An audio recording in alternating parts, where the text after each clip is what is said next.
Next gen நேயர்களே அனைவருக்கும் வணக்கம். நான் உங்கள் ஸ்ரீஷ்பம் விஜயகுமார். இன்னைக்கு பார்த்தீங்கன்னா குரு வக்கர நிவர்த்தி இந்த ராசிகளுக்கு செய்யும் யோக பலன்கள் என்ன? குரு வக்கர நிவர்த்தி என்ன சார்? குரு பயிற்சி தான் கேள்விப்பட்ட மாதிரி இருக்குது. குரு வக்கர நிவர்த்தி, குரு அதிசாரம், ஆக மொத்தம் குரு என்ற கிரகம் பல ஜாலங்கள் இந்த வருஷம் செஞ்சிட்ருக்கு. குரு பயிற்சி நடந்தது, குரு அதிசாரம். இந்த குரு ஏன் இவ்வளோ முக்கியத்துவம்னா, இன்றைய காலகட்டத்தில் பொருளாதார உயர்வு, விலைவாசி என்ன ரேட்டுக்கு போயிருக்கு? உலக அளவில் போர் நடக்குதுன்னா அந்த விலைவாசி இங்கே உயருது. இப்போ இது பேர் முண்டேன் அஸ்ட்ராலஜின்னு சொல்லுவோம். இந்த கிரகங்கள் அதோட தன்மைகள் அப்படியே மாற மாற நமக்கு இம்பேக்ட் பண்ணும். அப்போ நமக்கு இப்போ ஒரு நல்ல விஷயம் இதில் என்ன, எதை கவனமாக இருந்துக்கணும் அப்படின்னு தெளிவாக பார்த்துருவோம். முதல்ல இந்த குரு வக்கர நிவர்த்தி மட்டும் இல்லை, அது கூட சுக்கிரன் கிரகம் உச்சம் பெறுது. செல்வ கடாச்சம், 16 வகை செல்வத்துக்கு அதிபதி அவர் தான். சார், குரு மட்டும் கொடுக்குறன்ற பணம் பார்த்திங்கன்னா நமக்கு பணமாக இருக்கணும், ஹாப்பி இருக்காது. சுக்கிரன் கொடுக்கறது பணமும் வரும், ஹாப்பினஸும் வரும். அப்போ அந்த கிரகம், அப்போ அதிகாரம், நிர்வாகம் சம்மந்தப்பட்ட சூரியன். இப்போ குரு வக்கர நிவர்த்தி அடைஞ்சோடனே பார்த்திங்கன்னா உலக அளவில் பொருளாதார ரீதியாக உலக அளவில் மாறும், நம்ம ரீதியாக மாறுது. இதை சூட்சமாக ராகு கேதுக்குள்ள அனைத்து கிரகம் மடப்படுதுங்க. அப்போ ஒருத்தருக்கு கல்வி ரீதியாக, சொத்து ரீதியாக, திருமண ரீதியாக பொருளாதார ஏற்றத்தாழ்வுகள் சமநிலைப்பட வாய்ப்பு உண்டு. இந்த நேரத்தில் ரொம்ப ரொம்ப கவனமாக நம்ம கிடைக்கின்ற ஆப்பர்ச்சுனிட்டி பயன்படுத்திக்கூடிய சூழ்நிலை வந்தாச்சு. சார் ஜெயிச்சிருவானா? நிச்சயமாக அதுக்குண்டான காலகட்டம். குரு வக்கர நிவர்த்தியான காலபுருஷனுக்கு 7, 9 மற்றும் 11ஆம் இடத்தை பார்க்குது. உங்கள் ராசிக்கு என்ன பார்க்குது? அப்போ இந்த மாற்றங்கள் நடக்கும்போது என்ன நடக்குதுன்னா, எக்கனாமிக்கல் ரீதியாக, ஹாப்பினஸ் ரீதியாக, சமாதானம் என்ற ஒரு விஷயங்கள், பூர்வீக ரீதியான சொத்துக்கள், கடன் என்ற ஒரு நோயிலிருந்து மீண்டு வர. ஒரு சில கடன் பார்த்திங்கன்னா நல்ல விஷயத்துக்கு கேட்பாங்க. நிறைய பேர் இடம், வீடு, சொத்து வாங்க முடியுமான்னு ஒரு எதிர்ப்பாங்க. ஆக மொத்தம் உங்களுக்கு நடக்கக்கூடிய அற்புத பலன்கள் பார்த்துருவாங்க. நிச்சயமாக இது ஒரு மிகப்பெரிய யோகத்தை கொடுக்கின்ற பலாபலனாக இருக்குது. இந்த நேரத்தில் ரொம்ப ரொம்ப முக்கியமாக ஜூன் 2 வரைக்கும் இந்த யோகம் இருக்குது, தவற விட்டுறாதீங்க. ரைட், முதல்ல புதுசாக பார்க்குறவங்க சப்ஸ்கிரைப் பண்ணிக்கங்க. கேள்விகள் சந்தேகம்னா பார்த்துட்டு கமெண்ட் பண்ணுங்கள். கடகராசி அன்பர்களே, குரு வக்கர நிவர்த்தி காலகட்டத்தில் நடக்கின்ற யோக பலன்கள். சார், குரு வக்கர நிவர்த்தி பெருசு பண்ணுதா? என்ன பண்ணுதுன்னு பார்ப்போம். ஆக மிகப்பெரிய ஜாலங்கள் செய்கிற காலகட்டம். உங்கள் ராசியை நோக்கி பயணிக்க போகிறார். முதல்ல கடகம்னாலேங்க பாசம் அதிகம், நேசமும் அதிகம், விட்டு கொடுக்கும் மனப்பான்மை உண்டு, தட்டி கேட்கும் குணமும் உண்டு. இந்த ராசி பார்த்திங்கன்னா அறிவாளி ராசிங்க. இங்கே குரு உச்சம் பெறும். அறிவு மிக்க ராசி. குடும்பம், குடும்பத்துக்காக சொந்த பந்தங்கள், நண்பர்கள் அரவணைத்து போகும் ராசி.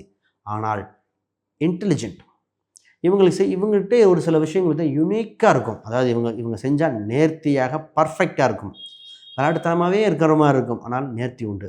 நான் கோபம் வராது, மேக்சிமம் வந்துட்டால் அப்படி அந்த அளவுக்கு. அப்போ அந்த கோபத்தையே இவங்க சாதுத்தியமாக வெளிப்படுத்துவார்கள். இந்த ராசிக்கு எப்போயுமே ஒரே ஒரு ஸ்பெஷல் பாயிண்ட் சொல்லிகிட்டே இருப்பேன்.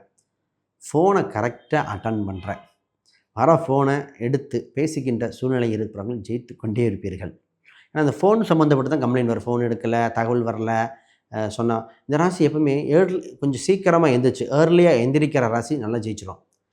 தாமதம், ஏன்னா உங்கள் ராசிக்கு 2ஆம் இடம் தான் சூரியன். சூரியனை வெளிச்சம். சூரிய உதயத்தின் போது எந்திரித்தவர்கள் பொருளாதாரம், குடும்பத்தில் தன்னிறைவை வெற்றி கொண்டிருக்கிறார்கள். இதுதான் சூட்சமங்க. ரைட், இன்னும் பார்ப்போம். குரு வக்கர நிவர்த்தி பார்ப்போம். குரு வக்கர நிவர்த்தி உங்கள் ராசிக்கு 12ஆம் இடத்தில் நடக்குது. அப்போ உங்கள் ராசிக்கு 12இல் குரு வக்கர நிவர்த்தி அடைந்தோடனே சுபமான ஒரு விஷயம் நடக்க வாய்ப்புண்டு. சுப விரயம். ஆல்ரெடி பல விரயம் போச்சுங்கிறீங்களா? இது சுப விரயம். அப்போ சுப விரயம்னா என்ன? ஒரு திருமணம் சம்மந்தப்பட்டதாக இருக்கலாம், ஒரு சில முதலீடுகள் செய்யக்கூடிய விஷயங்கள் இருக்கும், இடம், வீடு, சொத்து வாங்க, வண்டி வாகனங்கள், அப்போ குழந்தைக்காக ஒரு இன்வெஸ்ட்மெண்ட்டு, ஃபிக்ஸ்டு டெபாசிட்டில் போடுறது, இதெல்லாம் ஒரு சுபமான, ஏன்னா பின்னாடி எடுக்கக்கூடியது, நகையெல்லாம் வாங்கி வைக்கலாம். அது மாதிரி சுப விரயம் நடக்கிற காலகட்டம். முதல்ல இந்த ராசிக்கு ஹெல்த் விஷயம் பேசுகிறேன். கண், பல் தொந்தரவு இருப்பவர்கள், இந்த முதுகு வலி பிரச்சனை இருப்பவர்கள் குணமாகும் வாய்ப்புண்டு. நிறைய பேர்த்துக்கு ஃபேஷியல் சம்மந்தப்பட்ட க்ரீம்லாம் செட் ஆகாமல் போச்சு. பெண்கள் குறிப்பாக பார்த்திங்கன்னா ஒரு சிலர் செட் ஆகலை. இந்த வயசானவங்களுக்கு நிறைய பேர்த்துக்கு பார்த்திங்கன்னா ப்ரெஷர், இந்த ராசிக்கு ஒரு என்னன்னே தெரில, ப்ரெஷர் வேரியேஷன் இருந்துக்கிட்டே இருக்குங்க. 4 நாள் நல்லா இருக்கிற மாதிரி 5ஆவது நாள் ஒரு மாதிரி ஆயிடுது, ஒரு பயம் வந்துடுது. அப்படின்னு ப்ரெஷர் வேரியேஷன், சுகர் சம்மந்தப்பட்டது, ஏற்றத்தாழ்வு அதிகமாக சந்தித்தது இந்த ராசி.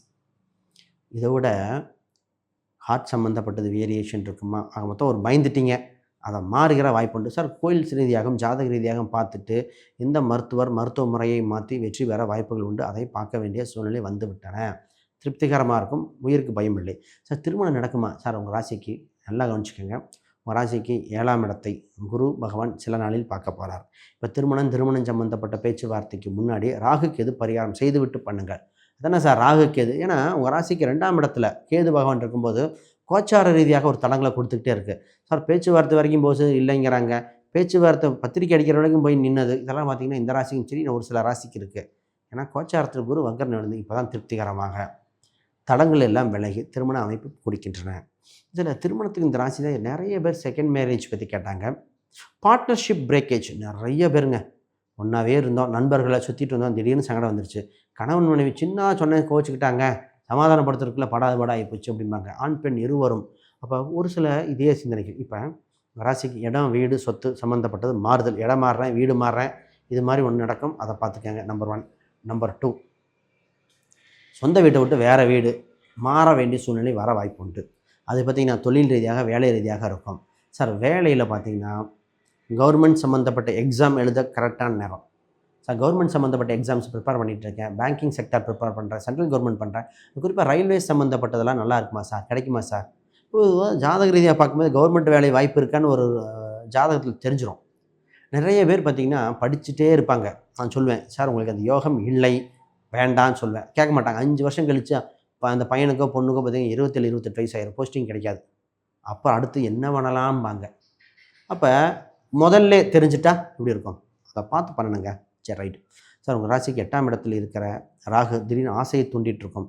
ஷேர் மார்க்கெட் சம்மந்தப்பட்ட கவனமாக பண்ணுங்கள், முதலீடு கவனமாக பண்ணுங்கள். இந்த நேரத்தில் புதையல் அது இதுன்னு போய் விரயத்தை பண்ணிக்காதீங்க. பொதுவாக பிஸ்னஸ் சம்மந்தப்பட்ட யோகங்க. பிஸ்னஸில் மிகப்பெரிய யோகம் இருக்குது. பிஸ்னஸை வளர்த்தெடுக்க அமைப்புண்டு, குலதெய்வ அனுகிரகம் உண்டு. குழந்தை பெயரில் வைத்து பண்ணலாம். நியூமராலஜி கரெக்டாக பார்த்து வச்சுட்டா கரெக்டாக இருக்கும். பிஸ்னஸ் சம்மந்தப்பட்டதான் மிகப்பெரிய உச்சத்தை வருது. இப்போ தான் நண்பர்களும் சரி சொந்த பந்தங்களும் சரி பிரிந்தவர்கள் ஒன்று சேர வாய்ப்புண்டு. உறவுகள் புதுப்பிக்க வாய்ப்புகள் வருகின்றன. இந்த நேரத்தில் குழந்தைகளால் சந்தோஷப்பட வாய்ப்புகள் உண்டு.